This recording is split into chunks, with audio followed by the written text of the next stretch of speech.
Que nos hablara algo sobre los problemas, cómo se forman los problemas y cómo se destruyen y qué posición psicológica deben adoptar los gnósticos frente a ellos.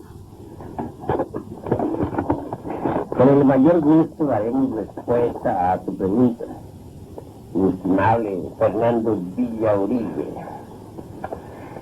Obviamente,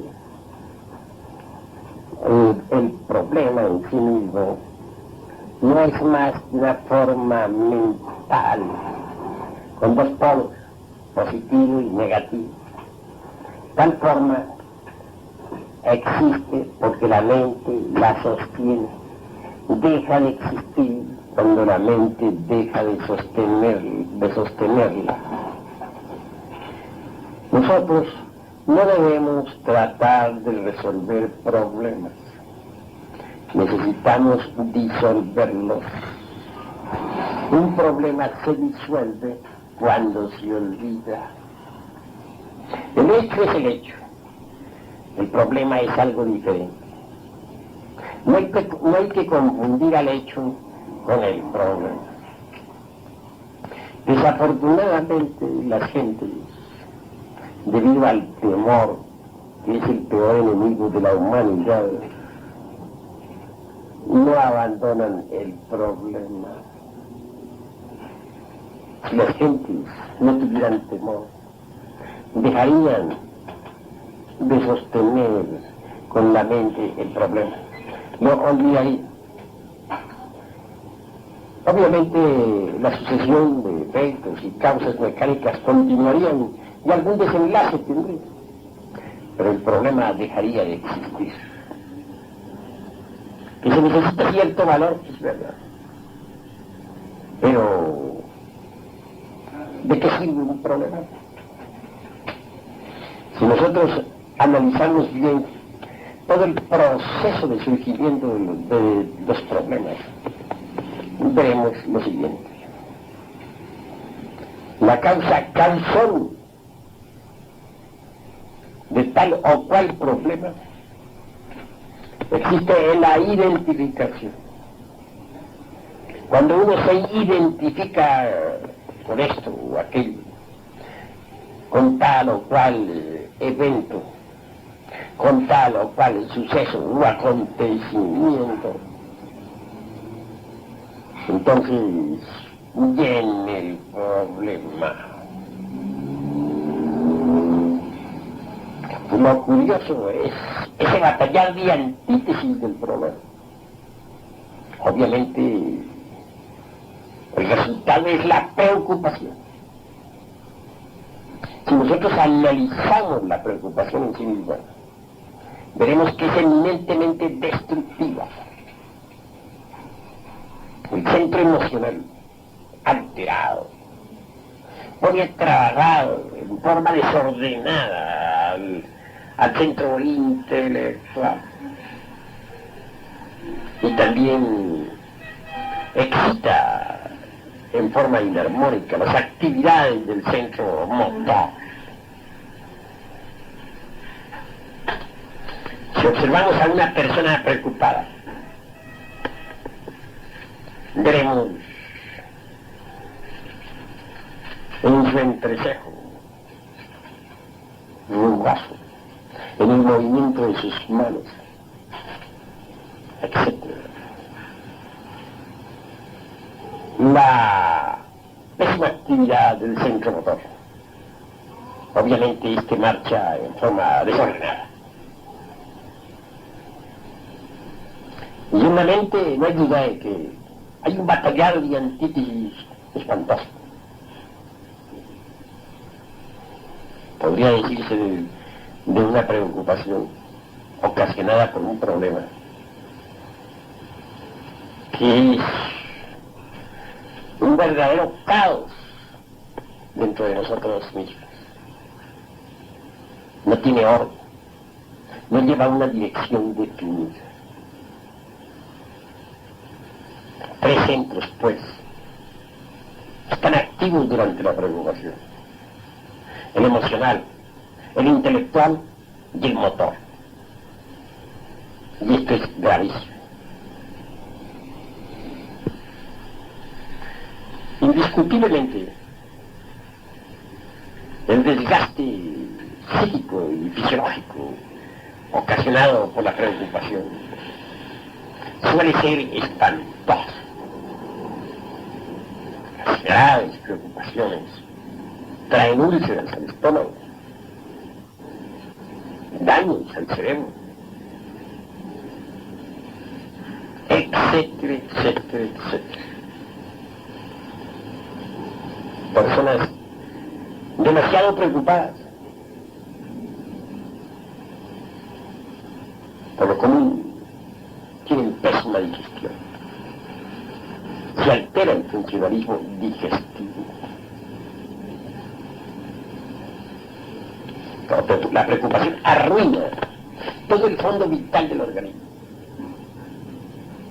Y en general, todo el organismo humano. Interesante es aprender a eliminar las preocupaciones.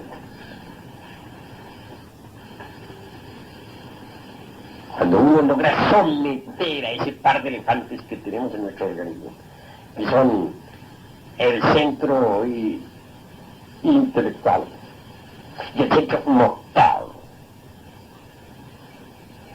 obviamente la batalla está ganada. Porque este par de elefantes pueden someter al centro emocional, en cuyo caso la preocupación cesa. Sucede que cuando estamos muy preocupados, obviamente nos hemos olvidado de sí mismos, de nuestro propio ser interno. Durante la preocupación uno se encuentra identificado con el problema. No tiene uno tiempo para pensar en otra cosa que no sea en el problema. Que ahí viene esa horrible preocupación. Quien quiera, pues, eliminar la preocupación, debe, ante todo, entrar en ese estado psicológico que se llama la íntima recordación de sí mismo. Cuando uno se recuerda a sí mismo profundamente, entonces todo cambia. Cesa la corriente desordenada de los pensamientos y de los deseos y emociones. Eso es obvio. Pero ante todo, muchos hermanos gnósticos que escuchan este cassette quisieran así como una técnica para acabar con alguna violenta preocupación. Y nosotros, con el mayor gusto, se la vamos a proporcionar en este cassette. Decía que sometiendo a ese par de elefantes, que son los centros intelectual y motor, podemos, por medio de ellos, controlar al centro emocional. Claro, se necesita una técnica, repito, y con el mayor gusto la vamos a dar. Para normalizar al centro motor, conviene relajar completamente el cuerpo. Empezar por relajar los nervios del cerebro, los músculos de la cara, todas esas comisuras de los labios, el cuello, los brazos, las manos, el tronco, el estómago, las piernas, los pies. Y respirar honda y profundamente.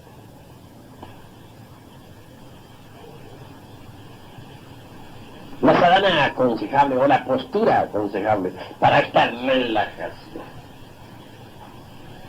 acostarse en su lecho o sentarse en un cómodo sillón. así relajados y respirando en forma rítmica y profunda, que ha controlado el centro motor. En cuanto al centro intelectual propiamente dicho, tenemos que no hacerle caso al proceso ese raciocinio gigantico. Si nosotros nos acordamos de nuestro propio ser interno, nos concentramos en nuestro Dios interno, obviamente nos olvidamos de todos esos procesos intelectuales, claramente en suspenso. Ya sometidos a este par de elefantes que son centro motor y centro intelectual.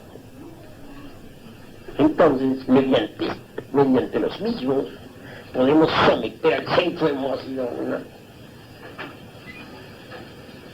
Es claro, una mente serena, tranquila, sus movimientos desordenados. Es decir, se aquietan las emociones, quedan en suspenso y la preocupación pasa. Pensemos en lo que es un centro intelectual quieto y en silencio, en lo que es un centro emocional quieto y en silencio, y lo que es un cuerpo físico completamente relajado. En estas circunstancias la preocupación ha dejado de existir. En estas circunstancias el problema ha sido olvidado. Problema olvidado es problema disuelto. Viene la paz. Después de esta práctica, somos distintos. Si miramos el evento aquel que proporcionó la preocupación, que dio origen al problema, ya no lo vemos como lo estábamos viendo antes de la práctica. Lo podemos observar en forma distinta, diferente. Ha dejado de existir el problema, se ha acabado la preocupación. Lo que pueda sobrevenir después ya no nos importa. El miedo ha quedado también cancelado. Así pues, esto es lo que conviene saber en relación con los problemas y las preocupaciones. Hasta aquí mi respuesta. Quisiera preguntarle ahora cuáles son los 3 pasos de los cuales usted ha hablado para la destrucción de los egos, y también que nos aclare algo sobre cómo se disfrazan los egos para que sean más difícilmente identificables y por lo tanto más difíciles de destruir. Con el mayor gusto voy a dar respuesta a nuestro hermano Villa sobre este asunto de los yoes. Ciertamente necesitamos auto-observarnos para conocernos. En principio, nuestros estudiantes gnósticos no saben ciertamente qué es lo que deben observar.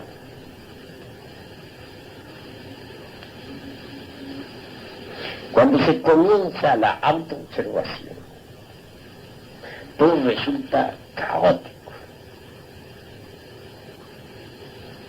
No se tiene todavía la práctica. Aparece nuestra psiquis confusa. Conforme nosotros vamos desarrollando el sentido de la autoobservación a través del mismo ejercitamiento práctico, comenzamos también a percibir vagamente algo de nosotros mismos, que antes no conocíamos. Posiblemente descubramos que tenemos un defecto que antes nunca sospechábamos. Tal vez una mala voluntad hacia algo, posiblemente un deseo inferior o una emoción negativa, o cualquier otro defecto psicológico. Cuando uno realmente ya ha descubierto, aunque vagamente, algo de lo cual antes no se había dado cuenta, entonces, incuestionablemente, se encuentra ya, pues, algo sobre qué trabajar. Y surge en nuestro interior el propósito de trabajar.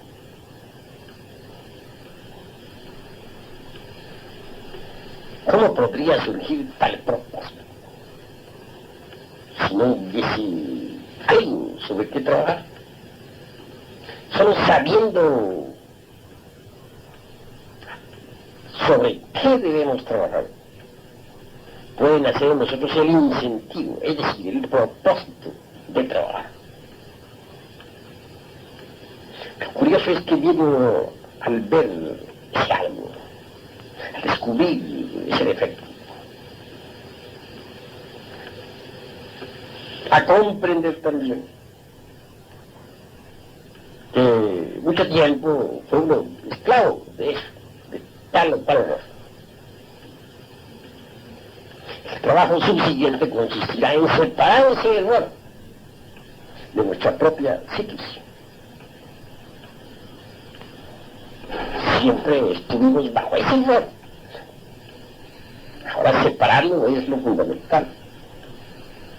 Esto de separarlo implica un gran esfuerzo y posiblemente hasta un tremendo superesfuerzo. Cuando uno avanza en el trabajo, puede desintegrar ese error hasta volverlo a otro.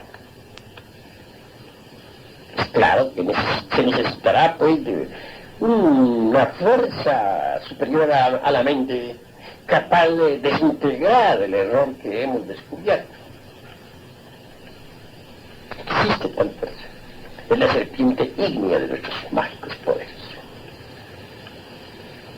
La Kundalini. Ese fuego serpentino anular que se desarrolla en el cuerpo de la zeta y que citan tantos sabios orientales, tal fuego superastral, o fuego solar, convenientemente dirigido contra el yo psicológico que personifica al error descubierto por nosotros en nuestro interior. Viene naturalmente a desintegrarlo, a pulverizarlo, para liberar esencia.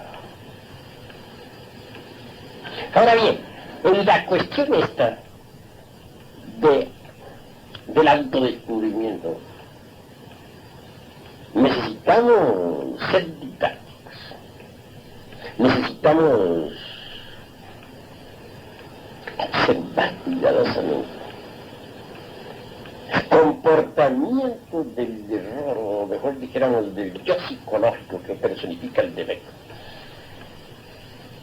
En cada uno de esos tres centros, llamados intelectual,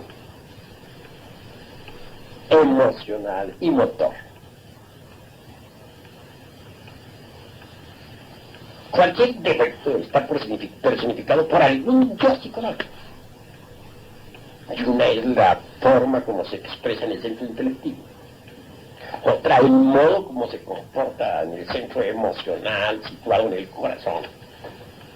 Y otra, la manera como se comporta en los centros motor, instintivo y sexual.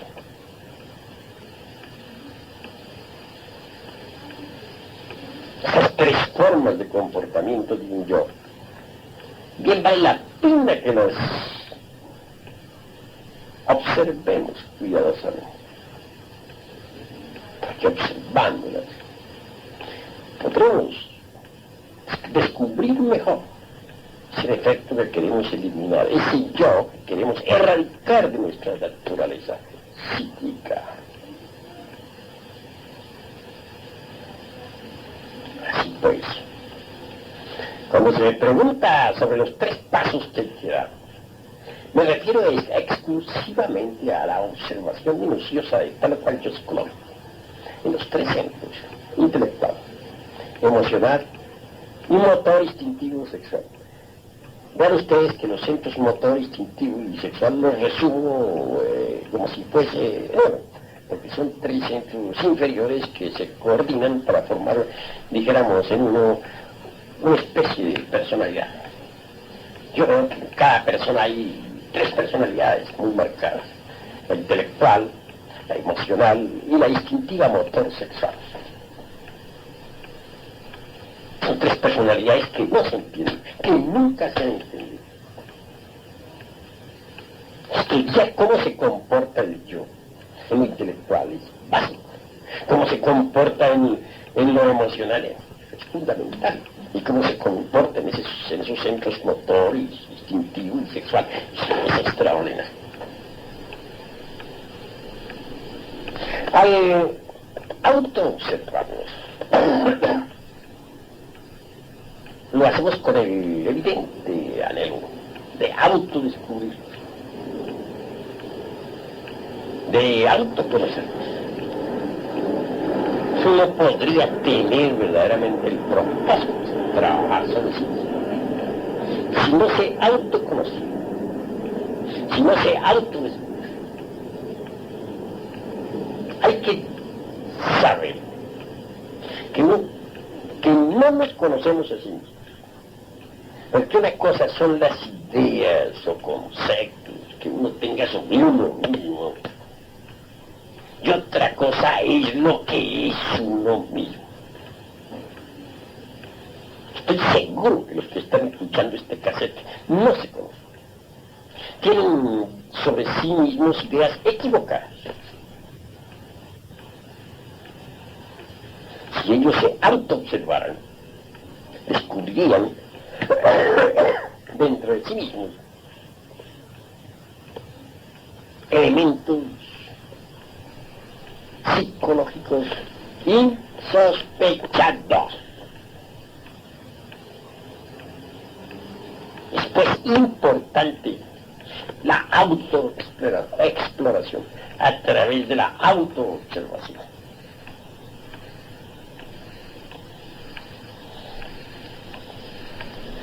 Naturalmente que se necesita el propósito de trabajar sobre uno mismo si se quiere un cambio radical, interior, profundo. Mas tal propósito no podría surgir de nada. Incuestionablemente ese propósito del trabajo solo podría originarse de la autoobservación, que nos da a su vez el autoconocimiento. Cuando uno descubre mediante la autoobservación la existencia de tal o cual elemento indeseable, siente en sí mismo la necesidad de un propósito. Claro que sí. Surge en uno el propósito de erradicar ese elemento de su naturaleza. Y si persevera en el propósito, pues al fin triunfa.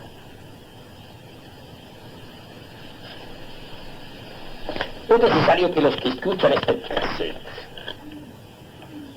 se propongan de verdad trabajar de acuerdo con las indicaciones que aquí damos. Hay, naturalmente, varias clases de propósitos en la vida.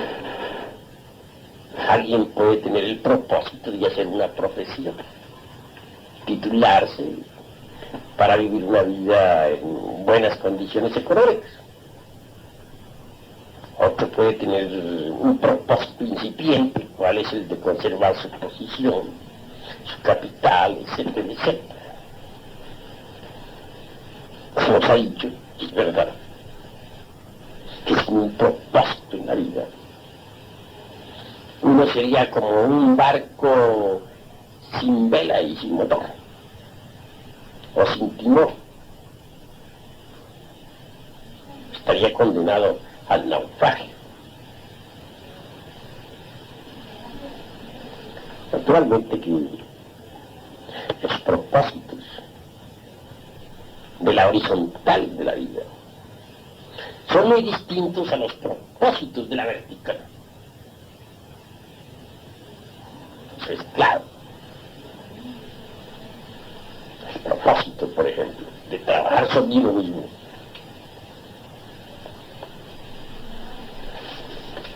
puede estar reñido con los propósitos de la vida tal como se procesa en la línea horizontal de la existencia. Aún más, los propósitos de la vertical no tienen ninguna significación en la línea horizontal de la existencia. Cuando uno tiene el propósito de trabajar sobre sí mismo,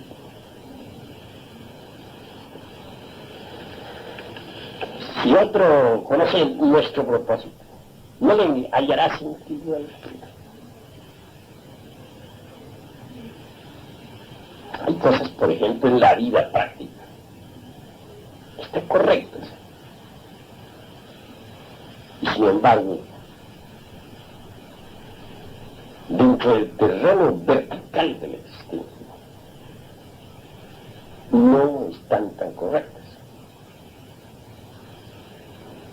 Quien se propone trabajar sobre sí mismo, incuestionablemente tiene las leyes que ha sometido a otras leyes, pero no son leyes que le perjudiquen, al contrario, son leyes que le benefician y que a la larga le permiten su liberación.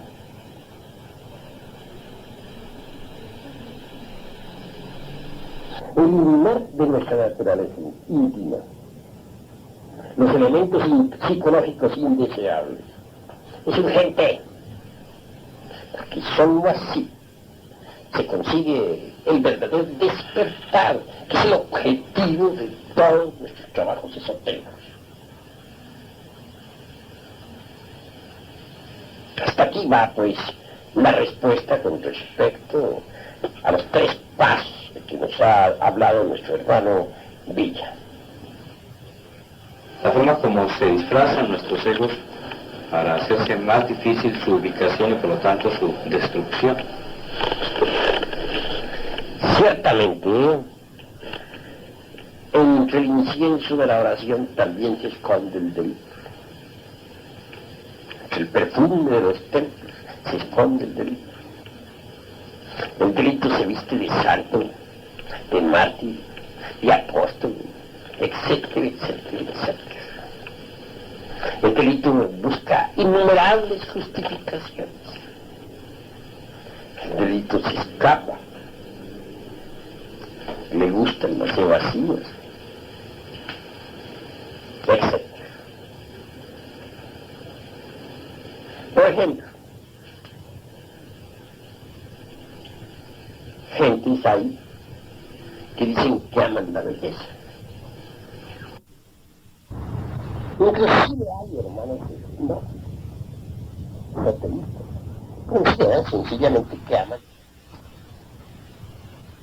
y se justifican de 50.000 maneras. Pero si ellos vieran lo que está sucediendo en los procesos inconscientes,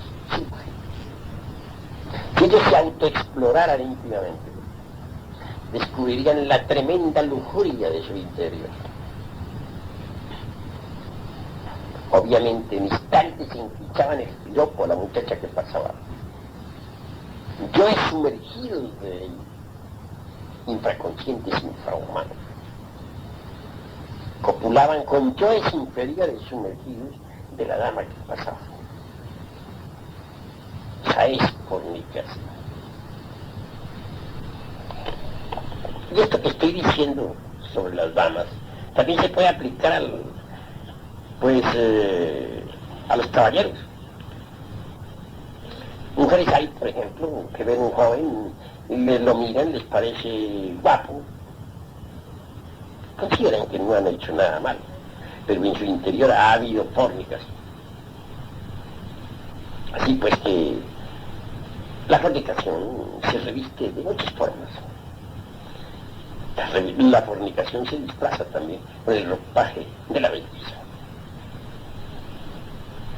La ira suele vestirse con la toga del juez. Los celos son multifacéticos. Existen celos religiosos. El sacerdote se ve con horror que sus ovejas se le vayan para otro corral, para otra secta. El gnóstico que se enoja porque otro hermano de su inicial se pasó para otro santuario. He ahí los celos religiosos.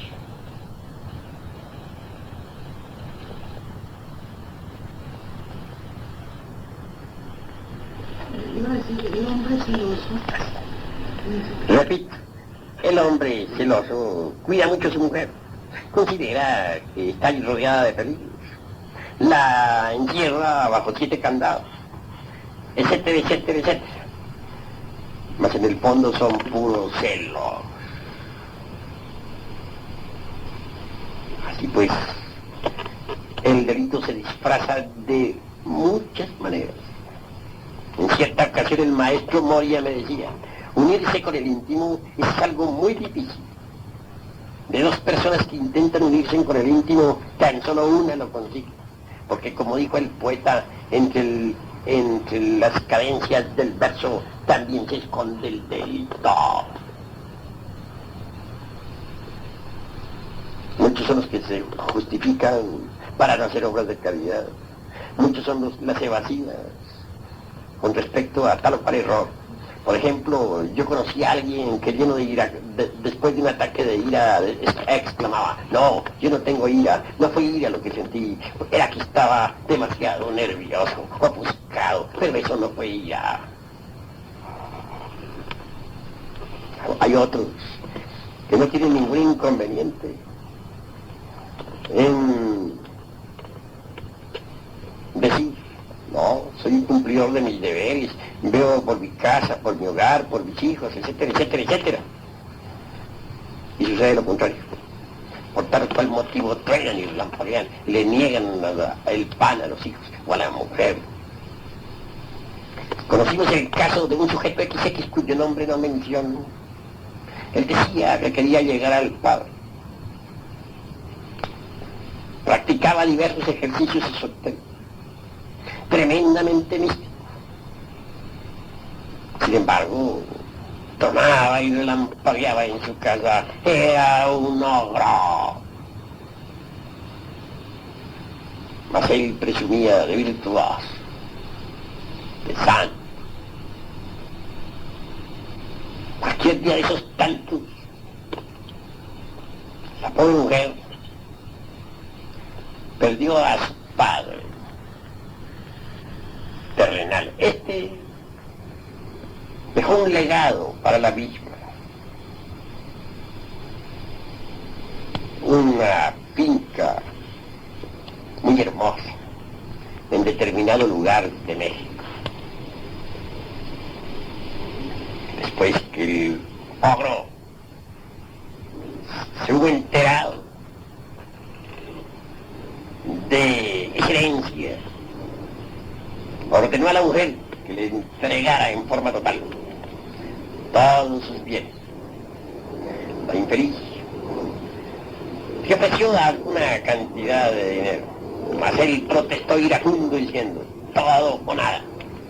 Y como la mujer temiese más tarde quedar abandonada por el ogro, resolvió no entregarle nada. Bien lo hizo, decimos nosotros. Airado el ogro, le exigió el divorcio. La pobre no quería en modo alguno tal divorcio, pues amaba a sus hijos y de ninguna manera deseaba que estos permanecieran sin padre.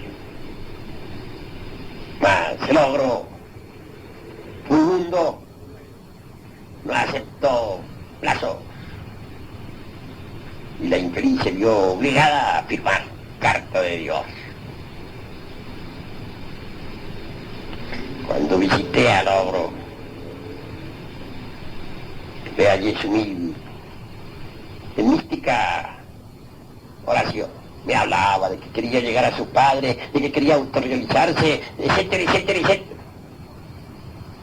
Era vegetariano insoportable, en un 100%. Se consideraba un sano, se lavaba las manos, se creía perfecto. No está de más concluir esta narración diciendo que hube de cortar esta amistad. Vi que resultaba inútil tratar de llevarle por la senda de rectitud. Es claro que para poder hollar la senda que va a conducir a uno a la transformación íntima del ser, se necesita antes que todo ser un buen amo de casa, cumplir uno con sus deberes,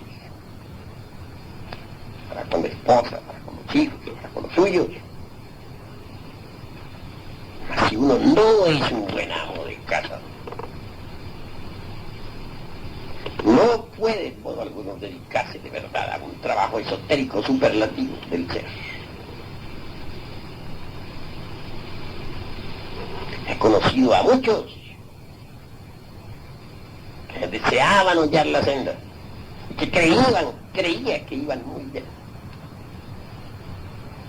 Pero su vida doméstica incuestionablemente resultaba monstruosa, desordenada.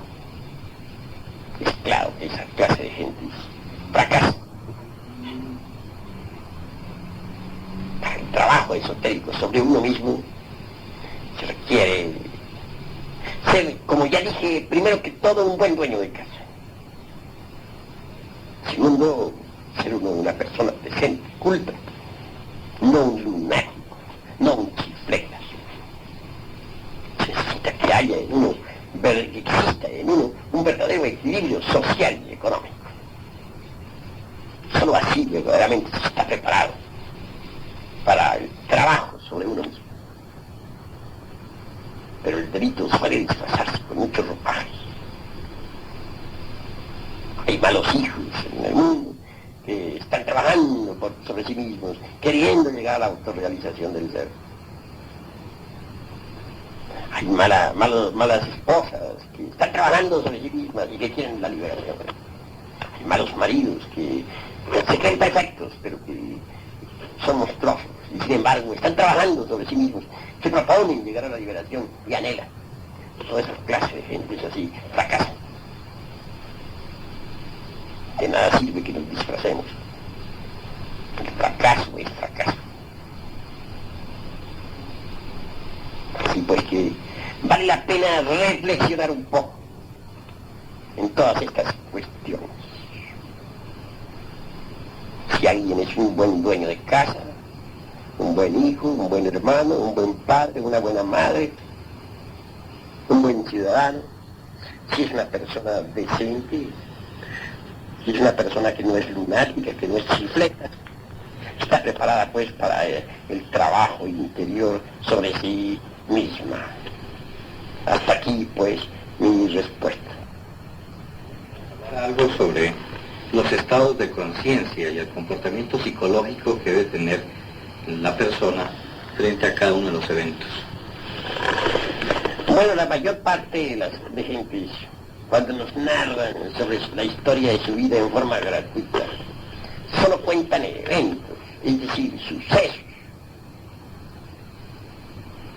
Y creen que su narración es plena, completa, lo cual es falso.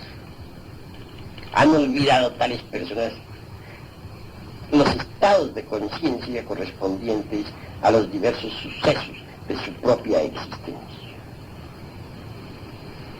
No hay duda de que todo evento va acompañado de un estado de conciencia.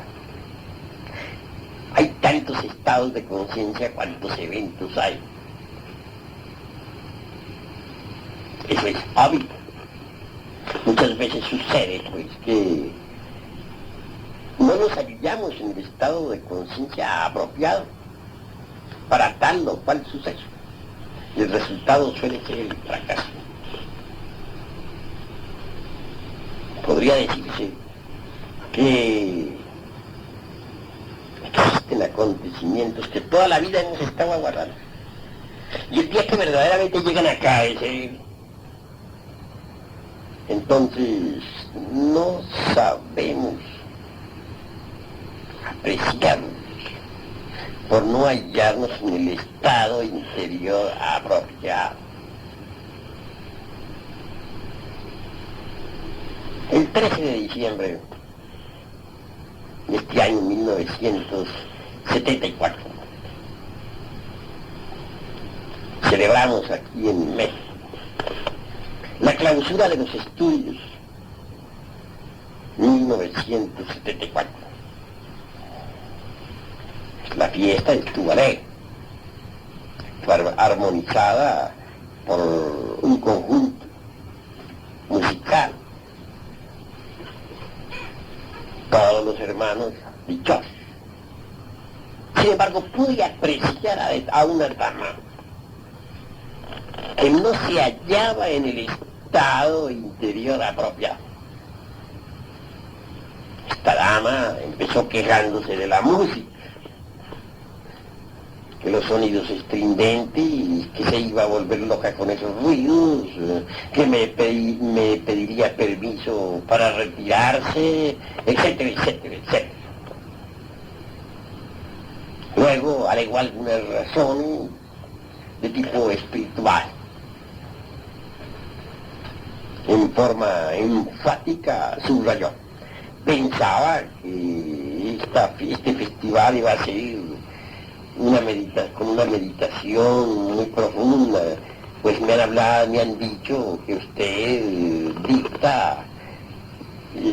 da clases de meditación en tercera cámara. Mi respuesta, claro, fue la siguiente. Hemos estado meditando durante todo el año, estimable hermano. Y hoy solamente hemos sacado una mínima cantidad de tiempo para clausurar los estudios del presente año en nuestra institución. Indubitablemente, los hermanos todos hemos celebrado por tal motivo una fiesta. Creo que con este festival damos por terminados los estudios del presente año escolar. Nada parece no haber entendido. Cuando prosiguió con sus estados de nerviosismo con la música que resonaba alegre en la estancia,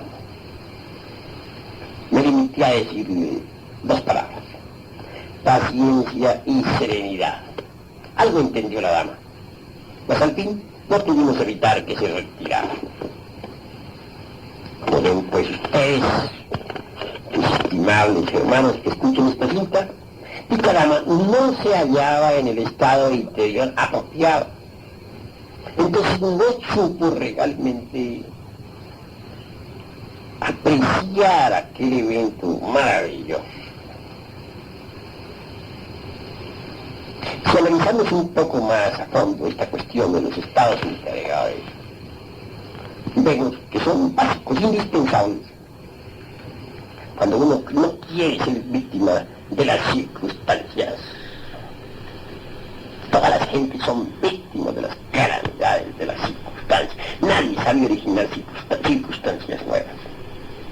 Pero si uno aprende a manejar sus estados interiores, no se convierte en víctima de las circunstancias. Si uno aprende a manejar sus estados íntimos interiores, puede originar nuevas circunstancias. Veamos esto. Supongamos que un insultador excelis nos quiere con la palabra. Si nosotros reaccionamos violentamente, iremos a parar a la cárcel o al cementerio, o por lo menos a una clínica. Cinco ejemplos concretos para hacer más inteligible esta gracia. Hace unos 20 años, cierto vecino se propuso insultarme. No le había yo jamás ocasionado tanto, pero afirmaba en forma enfática que los hijos míos, que a la sazón eran niños, arrojaban piedras a su casa. Si eso es así, no lo pude decir jamás. Si no es así, allá él y sus corajes. Lo cierto es que aquel hombre tronaba y relampagueaba, me desafiaba a la pelea. Y mientras él vociferaba en la puerta de mi casa, yo hacía resonar en el interior de la misma alguna belleza deliciosa. Tal vez a Beethoven, tal vez a Mozart, o también alguna de esas músicas populares del mundo árabe. Cualquiera de esos tantos días, en la calle hube de encontrarme. Y hasta quiso agredirme, pero yo permanecí impasible, cero, y continué mi camino. Después de todo, recibí órdenes superiores para salir de aquel lugar y establecerme en la ciudad capital de México.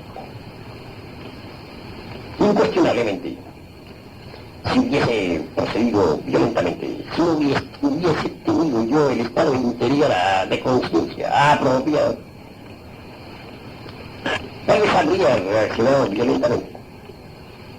El resultado habría sido, claro está, un fracaso rotundo, no solamente para mí, sino para esta gran causa por la cual todos nosotros estamos luchando.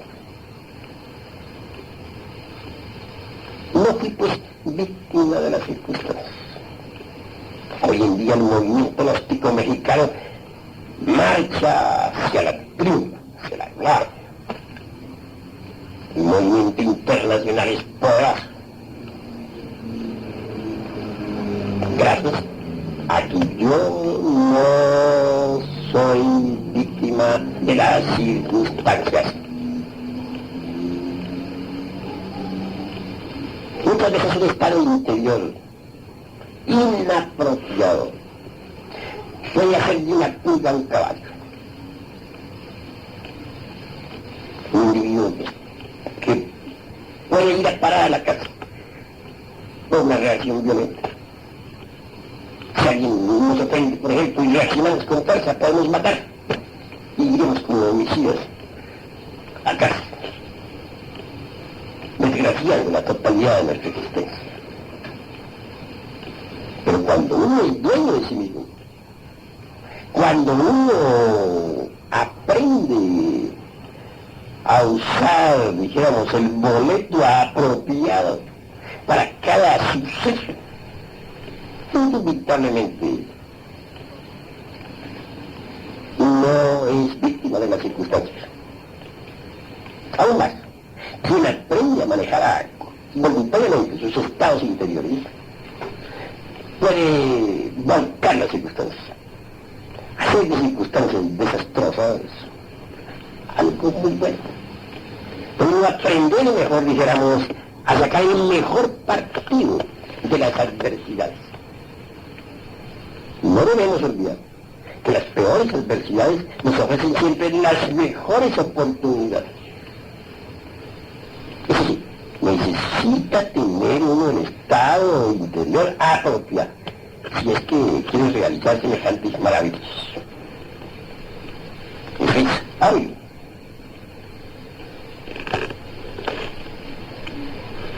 Continuando hacia adelante nosotros con estas disquisiciones, podremos darnos cuenta cabal que hay dificultades en la vida que son desastrosas, pero que mediante un estado interior apropiado podemos modificar completamente a nuestro favor. En cierta ocasión,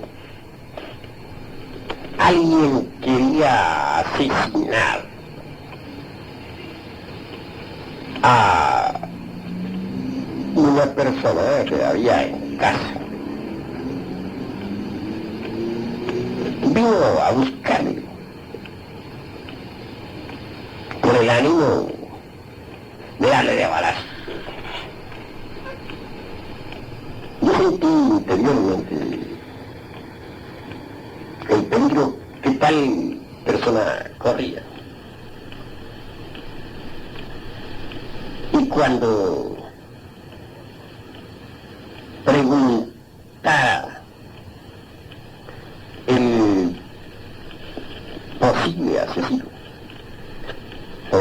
esta persona, me limité a preguntar: ¿no ofrecí Siria? Y luego, ambos, el buscado y el buscador, celebraron pláticas. Obviamente yo fui el intermediario. Las palabras que dije, lo que aquel dijo, etcétera, fueron motivos más que suficientes como para que aquel que venía con el ánimo de asesinar no asesinara, y hasta se convirtiera en un gran amigo. Es ahí cómo se modifican circunstancias cuando uno aprende a usar el boleto apropiado. Hemos visto fieras, pues, transformadas cuando uno tiene el estado interior apropiado. Uno puede, mediante el estado de conciencia correcto, domar verdaderas fieras. El que es víctima de las circunstancias, incuestionablemente no sabe manejar sus estados interiores. Y eso es lamentable.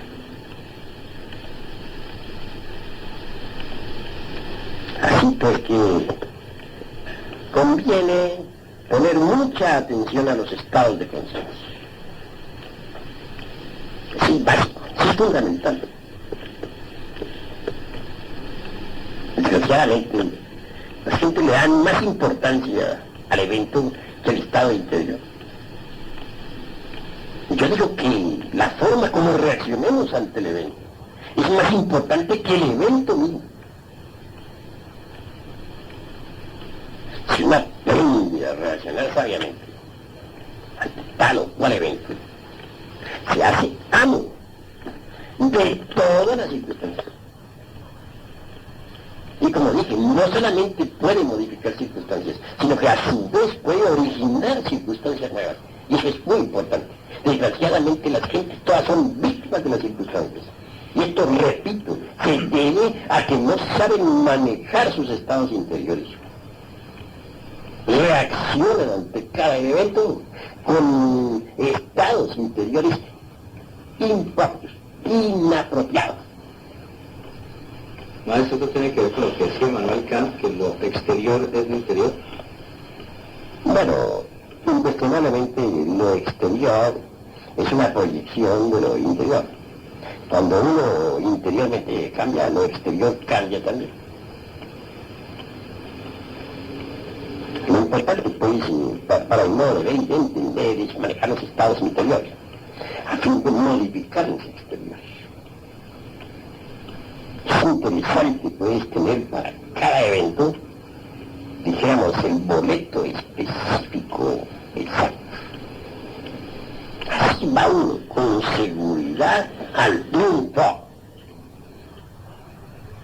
Usted dijo que el miedo era el peor enemigo de la humanidad. ¿Por qué? Es claro que el miedo es la raíz de muchos problemas. Claramente podemos decir lo siguiente: las naciones por miedo se arman y van a la guerra.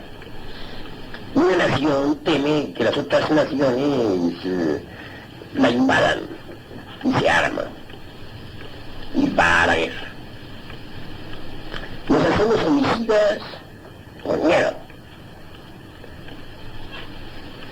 El asesino teme que otro le mate y procura salir primero dándole de balazos e hiriéndole, en fin, de muerte. No hay duda de que aquellos que no tienen temor no necesitan de revólveres ni de cuchillos. Por miedo el ladrón roba. Teme a la miseria, teme al hambre, a la desnudez, etcétera, etcétera. Por miedo la mujer se prostituye. Tiene temor a la vida, temor a la miseria, etcétera, etcétera. Por miedo se miente.